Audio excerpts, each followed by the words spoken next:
Hi, good afternoon. Welcome to Build Confidence with Quality Reviews. This is a live that we are doing with multiple members of my team. My name is Katie Marino-Kyle, and I am the Senior Content Operations Manager. I've been at TrustRadius for 7 years, and I'm based in Austin, Texas. Among my responsibilities, I handle all of our user-generated content moderation. Katie, do you want to introduce yourself as well? Absolutely. Hello, my name is Katie Allison. I am one of the many TrustRadius Katies. I have been at the company for just over 3 years, approaching 3.5.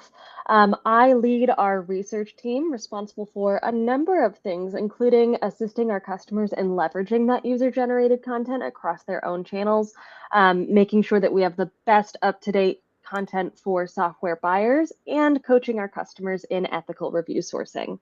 Karilla. Hi, my name is Karilla Dyer. I am the Senior Customer Advocacy Manager here at Wrike, and I just want to say thank you both for having me. I'm really excited to talk about reviews today. Here at Wrike, I manage our advocacy program, our references program, our online review strategy, and our case study program. And I'm really passionate about TrustRadius and just, all the great things you guys have done to sort of help elevate the customer voice here at Wrike. Awesome. Well, we want to kick off this session to talk a little bit about our third annual review quality report. So our review quality report is something that we put out annually, discussing the previous year's reviews, trends in the marketplace, where we see the future going, and highlighting the importance of moderation on that kind of content. So I just want to take a look here. In this year's, it's called Building Buyer Trust. Sounds a little familiar. And it's all talking about how quality reviews make for confident decisions for buyers. It's important that we're going to look through specific traffic insights. We talk about our moderation process. We talk about how TrustRadius handles AI and how we're combating AI in reviews, as well as talking about the B2B buyer journey and how incentives impact that, as well as the views of the FTC, as well as talking about our trusted seller verification program. Just a few little notes from it. Last year, we had almost 50,000 reviews started. We saw 35,000 of those submitted, and we published just under 18,000 reviews. That means about 36% reviews ended up going on. We had almost 2,000 products reviewed across our platform and categories. And we had over 1,500 reviews updated, which means somebody came back, a year later and let us know how it's still going. So it's always fun to see people come back and visit and give that feedback. And then working with buyers, we specifically sourced almost 17,000 reviews on behalf of our customers. 40% of those were sourced by the vendors through their own customer channels like login pages and product prompts, social media. And we'll talk more about that later. As well as 53% of it was sourced by us, including event support, which is something that we offer here at TrustRadius. In fact, 64% of those reviews were from events. The great thing about event reviews is that we can drive 5 times as many reviews on average than your standard event. And then on average, we see between 5 and 10% conversion rate of attendees. So if you have 100 people attending, that's, a good 20 people, but that does scale up to 3,000. And we are there to help you do that as well. And then lastly, I wanted to quickly talk about AI. So it's very popular and very exciting right now in the market. Everyone's talking about it. It's everywhere. But at the end of the day, we're a review platform for peers by peers. And that means people have to write the reviews. AI, ChatGPT doesn't have personal experience using the software you want. So having it write your review doesn't actually tell us how you use it. So it's really important to us that we're getting genuine user feedback. And when you compare us to other people in the marketplace, other peer sites, we are drastically below them with AI content on our platform. In fact, when there was a huge spike for everyone for ChatGPT coming out, we actually dropped, and we're very proactive about getting that out of the marketplace. So with all of that discussion, if you will, we know having reviews is important, but the next question is kind of, why are they important? Katie, do you want to talk a little bit about that? Absolutely. So I could spend the entire rest of this LinkedIn Live talking about ethical review sourcing, but to let y'all get to the good stuff, our Q&A with Karilla, I'll give you the cliff notes. Ethical review sourcing is important for a number of reasons. One, no one wants to be on the bad side of the FTC, but more importantly, it can really help impact your bottom line. Buyers are really savvy. They know that not every business software product is perfect. They just want to know if the pros and cons are deal breakers for them. And so when we say ethical review sourcing, we mean reaching out to a wide sample of users and trying to get that full spectrum of customer sentiment on the record so that your buyers and prospects have a true idea of how the product functions and how it would function for their specific use case. If you are We've gotten a lot of folks out of this habit, but if they are cherry picking and only sending your happiest customers, buyers are going to know something's up and they're not going to trust the content that they see. Whereas if you have a mixture of sentiment, they can read through, really get the full picture of how a product functions, and they'll have a better idea of whether or not your product is the right fit for them when they enter into that sales cycle. We are very passionate about getting the best content possible for buyers, which is why we have really been pushing ethical review sourcing for years. And as a preview to a new verification that is coming very soon next week, it's why we launched our trusted seller verification. This verification is meant to highlight products who are doing a really good job of putting their best foot forward and ensuring that they're serving the needs of their buyers.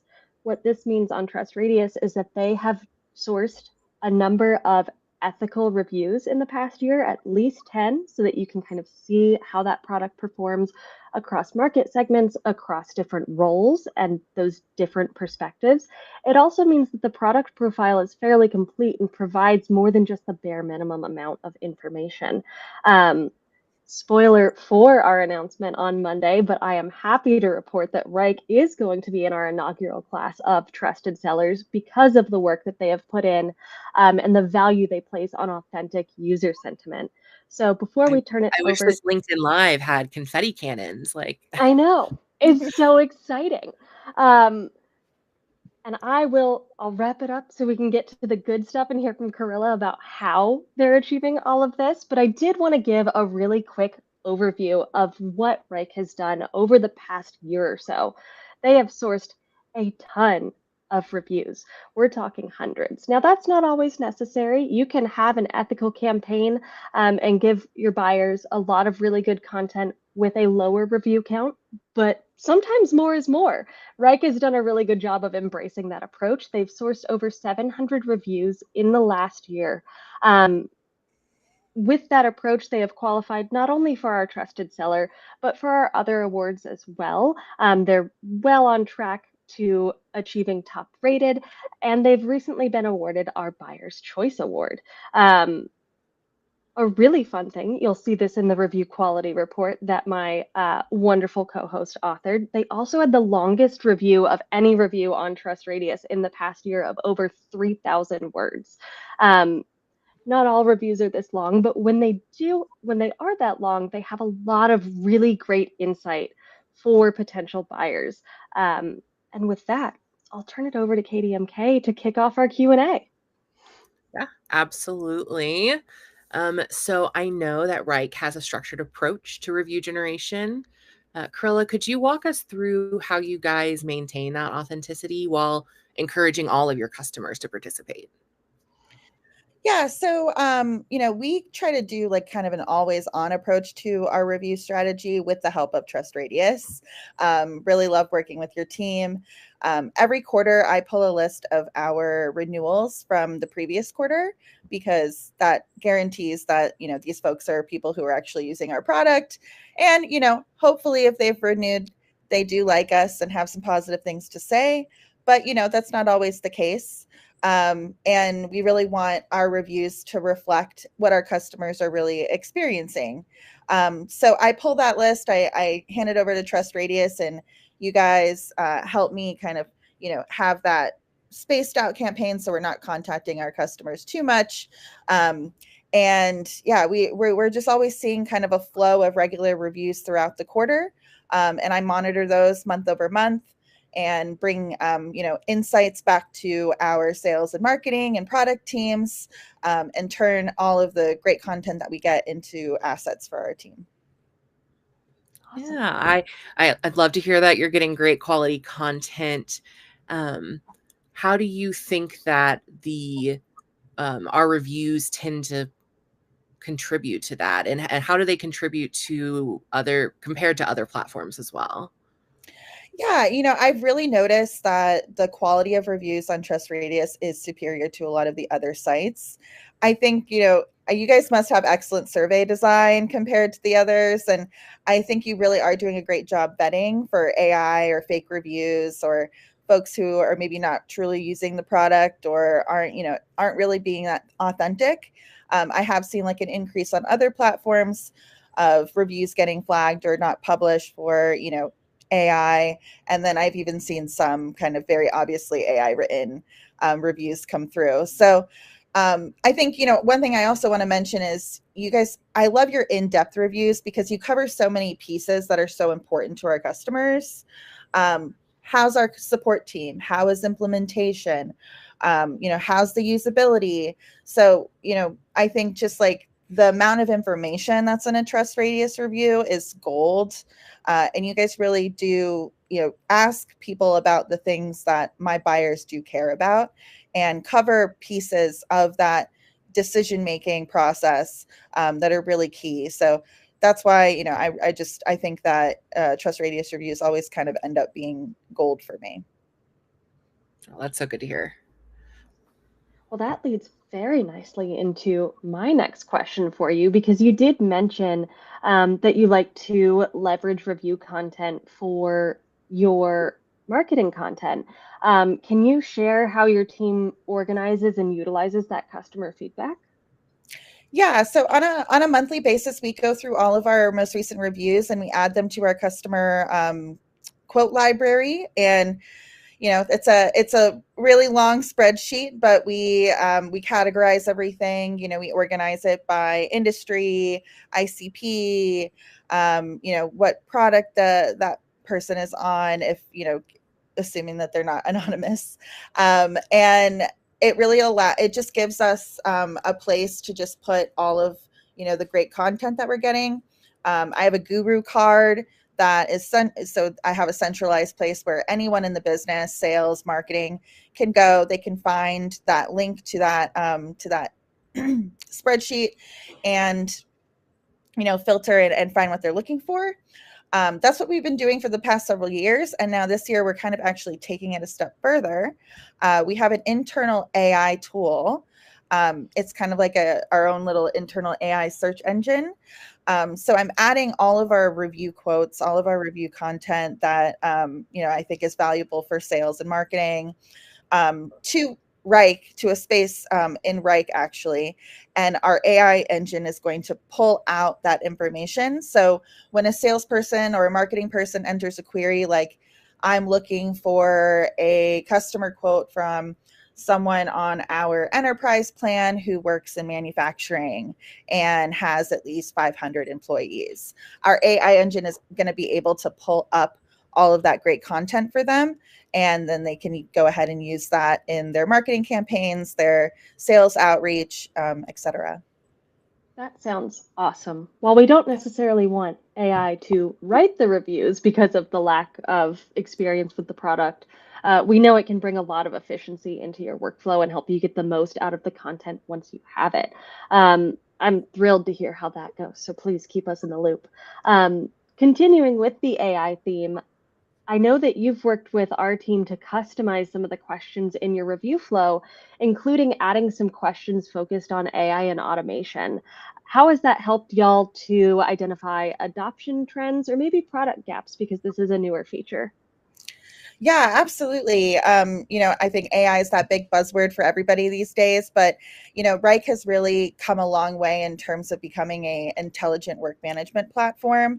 And it's really important to us that we highlight those capabilities and that we encourage our customers to really take advantage of AI and how it can, create efficiencies for them when using our tool. So adding that custom question, it was really interesting looking at the responses because we were kind of able to identify an adoption gap. Many of the responses I was looking at, customers were saying, I'm aware of your AI tools, but I haven't tried them out yet. Or, I kind of intend to, but I haven't gotten around to it. And that really indicated to me, okay, customers really aren't prioritizing trying these features. And so I brought that information back to our product team, but also our customer success team and our account team, and letting them know, like, hey, what are we doing to increase adoption for AI? Are we proactively telling customers about these features and giving them ideas on ways that they could be leveraging them? Because what I'm seeing reflected in the review data is that many of them have just not gotten around to trying it. So that was really good insight for us. Additionally, it's also been really great to identify customers who are using our AI and using it in really cool ways. We actually just launched a AI customer advisory council specifically for customers who leverage our AI features. And I was able to source a couple of members for that council through TrustRadius and the reviews that they left. Awesome. I'm going to do another shameless plug for unbiased review sourcing, because if you're only reaching out to your most engaged and most adopted customers, you're not going to get that feedback about those potential gaps in adoption. And so you're going to get really great quotes in the rest of the review, and you can action that feedback to ensure that folks are fully adopting all of the parts of the platform if you identify those gaps. If you're only reaching out to your most engaged customers, you would have never known that. Yeah, I definitely think that it's an interesting thing to consider, that people can come in, give that feedback. It's helping buyers, but it's also helping vendors. It helps you guys celebrate or improve. And, no product is perfect, especially no version 1 product is perfect. And that's okay. And, seeing a well-rounded review is also important for other buyers. It honestly increases legitimacy. I don't know if you guys have ever been on Amazon and you see a product with 5 stars and 120 reviews, and then you see a product with 3,000 reviews. It's like a 4.2. I'm definitely probably going to be purchasing that 4.2 product over the 5-star, because that just doesn't feel believable. And Right. I think that that's, something that you can see in B2B as well. Along with sentiment, we thank reviewers for their time, regardless of sentiment, with incentives. I know that Wrike uses incentives to encourage that review participation as well. What strategies have worked best for you guys? Yeah, I mean, we do the $25 gift card for leaving a review. But we've also done things within our advocacy program. So like recently we did a Valentine's Day campaign where we encourage customers to complete challenges. We use Influitive for that program.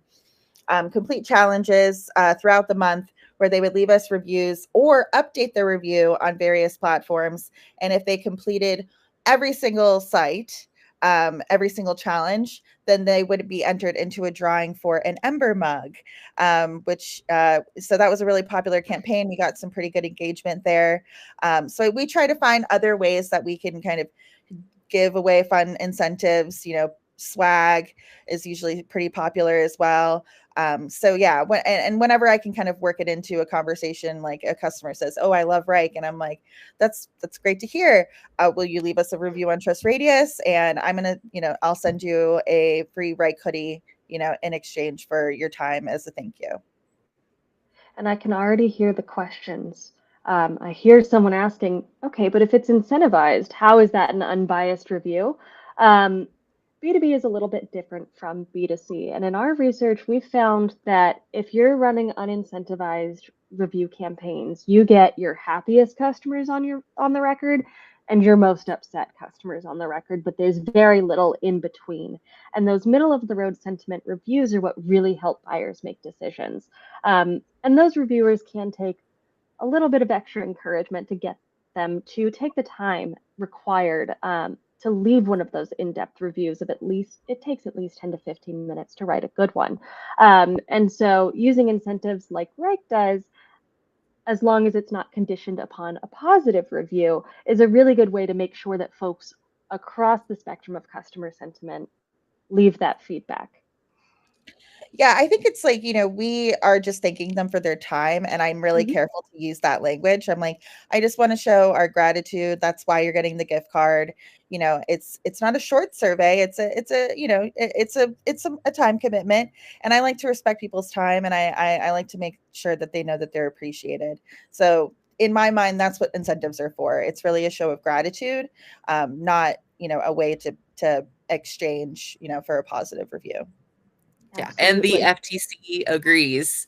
They actually just released in the past 6 months their final, ruling on incentives, and besides making sure that it's offered as a non-sentiment reaction as a thank you for your time, you also have to let people know when reviews are incentivized. That has to be indicated, as well as who paid the incentive.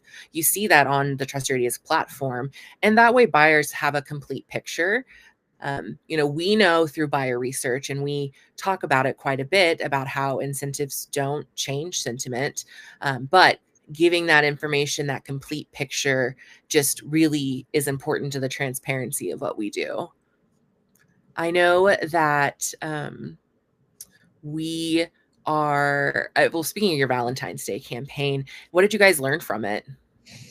I think the biggest takeaway there is definitely ask your customers to update their reviews. I think we found that, there were some folks in our advocacy program who maybe when they left their first review, they weren't initially like advocates necessarily, or maybe they were more middle of the road. But then they joined our advocacy program, their relationship with Wrike evolved. And then, a year, 2 years later, we're asking them to update their review. They've got a lot more to say. They might even, change their sentiment, change their tune a little bit to be even more positive. They've gotten new results. So I think that was the greatest thing to see from that campaign is, yes, we were reaching out to our advocates, but it was interesting to kind of see them update their reviews, and see that kind of growth from, just being sort of, okay, yeah, Wrike is an okay tool. It's fitting my needs, to actually, this has transformed our business. So I definitely encourage people to, run those review update campaigns, find opportunities to ask customers to update their campaigns. A relationship changes over time. And so you want to make sure that your reviews are reflecting that growth in that account. Yeah. Besides seeing, the you have people come back and visit the learning, the growth, the celebration. Do you ever flag potential churns or expansion opportunities with that additional feedback too? Absolutely. So when I see a really positive review come in, I'm like, okay, this is glowing. This is perfect. This person obviously loves us. I ping that to the account team and I say, hey, I just want to let you guys know we got a really positive review from your account. They really love you. And I just want to make sure that, one, they're aware, because sometimes people can be champions at an account and you don't even know about them. So I want to make sure that my account teams know that they have a champion in their corner. And if it is someone that they're familiar with, it's still great to have that. If they're going to talk to a different department within the company, which is a huge part of our, expansion strategy with our customers, Wrike really works best if every single department is using us. So you want to go in and have a conversation with a different department and say, hey, we already work with your marketing team. Here's what they accomplished. Here's what they had to say. And so it's an easy way to kind of give them that positive content that they can then go forth and have those conversations and have that social proof from someone's colleague that says, hey, Wrike is really working for us. It could really work for you too. And then with negative reviews, I also ping those to the account team and I say, hey, I just want to make you aware of this. This person is, quite unhappy. I might even flag some of the specific issues that they've mentioned, but I'll just let them know, you might want to follow up or reach out. see how maybe we can turn things around with this account. Whether this is a regular user, maybe you want to engage the admin on the account and see, do a check-in. How happy are the users, and how can you support them in increasing adoption and improving sentiment with Wrike? Or, if you're, sorry, I lost my train of thought. Or if they are an admin or an owner of the account, then they obviously definitely need to have that conversation of like, okay, how can we, improve things for you? How can we address some of the problems that you left in your review? And I love that approach because it really ties back to what you were talking about earlier with having folks update their review. It could bring really insightful and helpful content to buyers if they take that review and they note, like, hey, I had a really negative experience, but the Wrike team reached out and XYZ happened afterwards. And that is why we encourage folks to update their reviews, because that sentiment does change over time. Absolutely. Do you ever see reviews influence current customer retention and growth? Do people feel heard and seen, or? Yeah, definitely. And I think, that we frame that to our customers, reviews are really an opportunity to have your voice heard. That's really the time to, let us know what we're doing well and what you want to see, what you wish we had. And so I'll take that and I'll give that insight back to our product team. And, we're trying to work harder to really highlight to customers when we launch new features or update things. You asked for it and we delivered. So everything that, gets submitted in a TrustRadius review, we're reading it, we're looking at it, we're taking it into account. I'm surfacing it up to the product management team. And, we are taking action whenever we can. Love to hear it. Well, as we start to kind of wrap up today's session, when we think about building confidence with quality reviews, what's one takeaway that you would want other people to know, whether it's other buyers or other vendors? I think your stakeholders might not understand why it's important to have an ethical review strategy. You are going to have stakeholders who are going to request that, okay, why can't we just reach out to our happiest customers? Why can't we just guarantee that they're going to give us those 5 stars? Just don't let that deter you. Your job is to serve your stakeholders and the business, but you're also the voice of the customer. You are their advocate. And so, you really need to drive home to your internal stakeholders that, one, you're not allowed to cherry pick, and there are consequences to that, could harm your business. So you're protecting your business by, saying that. But also, reminding them that our job, and your job specifically, is to be that bridge between the customer and the brand. And reviews are a great way to be that bridge, to document how customers are truly feeling and, take that insight back to the business. And, they're really, customers are telling you, they're giving you actionable things that you can do to be successful. And so you should listen to that. So just keep driving that message home. Don't let the internal pressure get you down. Just, continue to advocate for your customers and their voice, and, really drive that importance of giving them the opportunity to, yes, sing your praises, but also let you know what direction you need to be going in. There is so much value in that. And I know that everyone's kind of scared. They don't want to be criticized, but that's where you grow. And if you want your company to grow and evolve, you need to listen to your customer, and you need that authentic feedback from your customer in order to do that. And that is why Wrike is a trusted seller. It's true. It's so important. And, you mentioned consequences. And I think that there's something to be said for, building buyer trust. It makes the sales cycle easier. It makes retention easier. And it's why we encourage and, both in practice with awards, but also even with our TR score, that ethical review sourcing. Katie, is there anything you wanted to share as we wrap up today? No, I think Karilla says it best. And I just Perfect. love when people embrace using real customer sentiment and really leveraging that voice of the customer. Yeah, absolutely. Cherry picking is definitely a bad word for us at TrustRadius. Well, we appreciate you so much for joining us today. And as kind of a little call out, we are going to drop the link to our blog to check out that review quality report, so you can see how TrustRadius handles reviews, moderation, etc., that we spoke about at the beginning of the session. And thank you so much for joining us today. Thank you for having me. This is really fun. Thanks, y'all.